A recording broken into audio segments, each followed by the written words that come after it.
রাজ্যের আশা কর্মীদের জন্য নয়া অ্যাপ চালু করা হয়েছে। এই পদক্ষেপ একটা যুগান্তকারী সিদ্ধান্তকে বাস্তবায়িত করবে। গ্রামীণ স্বাস্থ্য ব্যবস্থায় এই অ্যাপ দারুণ সাফল্য আনবে বলে অভিমত ব্যক্ত করেছেন মুখ্যমন্ত্রী ডক্টর মানিক সাহা। রাজ্যের স্বাস্থ্য পরিষেবার যে আশা মোবাইল অ্যাপ, এটা একটা যুগান্তকারী আমি মনে করব একটা সিদ্ধান্ত, এবং এর শুভ উদ্বোধন আজকে এখানে হয়ে গেল। এতে করে আপনাদের অনেক সুবিধা হবে এবং প্রতিটি পরিষেবার জন্য যে নির্ধারিত যে ইনসেনটিভস, তার যে পরিমাণ এখন কিন্তু আপনারা খুব সহজেই জানতে পারবেন। অনেক সময় মানে এক এক মানুষের কাছ থেকে জানতে হয় কখন কে কি বলবে, কিন্তু এখন ঘরে বসেই কিন্তু আপনারা সেটা জানতে পারবেন।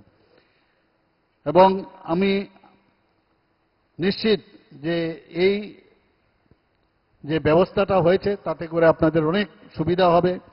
আজকে সবাইকে মোবাইল, এটা এখানে দুজনকে আজকে খালি মোবাইল দেওয়া হয়েছে, কিন্তু সবাই মোবাইল পাবেন এবং এটা একটা প্রতীকী হিসাবে আজকে দুজনকে দেওয়া হয়েছে, প্রতিজনকে আমরা দেব।